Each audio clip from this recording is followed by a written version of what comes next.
Hey, what's going on, everybody? It's Joe, swing this kettlebell on strength. I'm here at Think Tank Flotation and Wellness, and I wanted to talk to you about a couple points of things that I've noticed for a really long time, and over a long time of training people and coaching people, this is one of the most important things that people can do. So basically, if you have a goal, think about what that goal is. There's going to be an end, okay? No matter what it is, whether it's a powerlifting goal or a kettlebell goal or a biking goal or a running goal, there is going to be a certain amount, a distance, a weight, or something. So you're going to have phases of training and different things and time that leads up to that. So basically what people start doing is towards the end of the goal, towards the end of their training programs and other things, they get to that point where they start kind of freaking out. And here's where everything comes to a big kind of, not a standstill, but just a major stress. You'll get the stress of physical exertion. You may not be sleeping as well. You might be pushing your body, your nervous system to the limit. Let's use running, for example, because next weekend it's the Flying Pig, which is a marathon in Cincinnati that's very large. Anyway, in the last couple weeks, people start to taper down. You're getting longer runs in, and the longer the run is, the harder it is to recuperate. But people don't want to stop training. So we're not saying to stop training, but we're saying that on those off days that you should be having, and on the phases of the recuperation, you should be focusing on getting massages and certain things. But what I was going to bring up to you is people will do almost anything. So here is where we tend to get pretty busy at the flotation center, at Think Tank Flotation. But normally I don't recommend that someone start something brand new. Like, I don't think they should start getting, let's say, Rolfed or something the week before their run, because it may totally change something. Or starting a yoga practice, something that is more physically demanding. You don't know how your body is really going to react by throwing a whole different gear in that machine. But now, the thing is with flotation is, it is basically wonderful for visualization and stress reduction. So think about this. If you are a runner and you're how many hundreds of thousands of steps that you're going to be absorbing impact and producing force, but mostly absorbing and transitioning force of your body weight on one leg. Think about all those structures that get so much work and so much tension.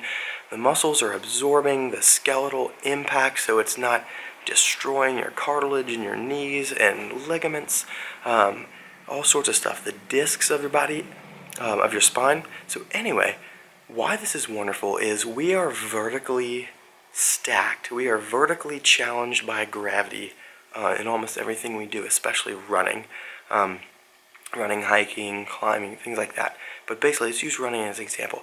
So now, when you use flotation tank, which flotation tank doesn't have to be, you're not trying to shut your mind off. With people that are running, especially at high level, trying a half marathon or a marathon or even ultra, something like that, the best thing you can do is actually go in to visualize take an hour to 90 minutes to 2 hours and to float and visualize that race. Get some of the nervousness down, bring it more to be exciting instead of nervous. That's the thing, the nervous system. That's why we are nervous. Everyone is nervous to do something. And that's okay. That's not something wrong. That's getting your sympathetic nervous system to activate. But what we can also do is we can have too much of that going. If we're never given our parasympathetic nervous system, which is the opposite for rest and digest, recuperation and sleep, then we're not taking care of our sympathetic nervous system, and we can have all sorts of stuff from chronic pain to adrenal fatigue, digesting food very well because we're chronically stressed out. So anyway, in these last couple weeks right before your competition, whether it's powerlifting or running, one of the best things I think that you can do, and you can go anywhere across the country. I'm not saying this just because we have a center in Cincinnati, but go there and get your body, instead of being vertically stacked, get it to be supine and horizontal. So what that's going to do is, instead of this every step or impact or deadlift or whatever, we're going to be here, and we're going to allow those to decrease in their tension and decrease in compression forces of the joints, and your brain is going to absolutely love that. Your muscle tissue is going to be able to relax. It's going to be able to get some rest and be able to have better stretches. It helps with everything. So if you're a person that stretches or does massage or foam rolling, flotation can really help with that, because it's triggering your brain to actually turn down your tension of your musculature, because you're not vertically stacked and fighting gravity the same anymore that you have for 30 to 50 years or whatever it is. So that's something new, and you're going to be on that horizontal plane where your knees, your ankles, your hips, your vertebrae, all the discs, your neck, cervical spine, everything get a chance to have some decompression versus the compression forces that you're getting through every step when you're running or when you're deadlifting. But anyway, I don't think that this is going to be something that you would add that could possibly go wrong, much as like taking a bunch of yoga and a bunch of stretching that you've never done before, one or 2 weeks away from a race. But this is something, like I said, it enhances visualization. You can picture yourself, you can picture the nutrition you have, you can go through everything, run the whole gamut of what you're doing comprehensively and holistically for this race or for this goal. And you can think about it. You have to be able to think about it and without distraction. And when you can think about things without distraction, you get a lot farther. Beyond that, muscular, it's absolutely incredible. If you add floating in, you're going to get some really deep tissue relaxation effect, and it gets stronger the longer you do it. I've spent anywhere from a normal 75 minutes. I'd rather do 45 or 30 than 0, because of the amount of weight and the amount of activity that I'm putting on my body. So I can go from here to here. Totally different than how my nervous system perceives things. But after that, I can get more energy. It's almost an adaptogenic effect of enabling us to continue to have the energy to do what we're passionate about.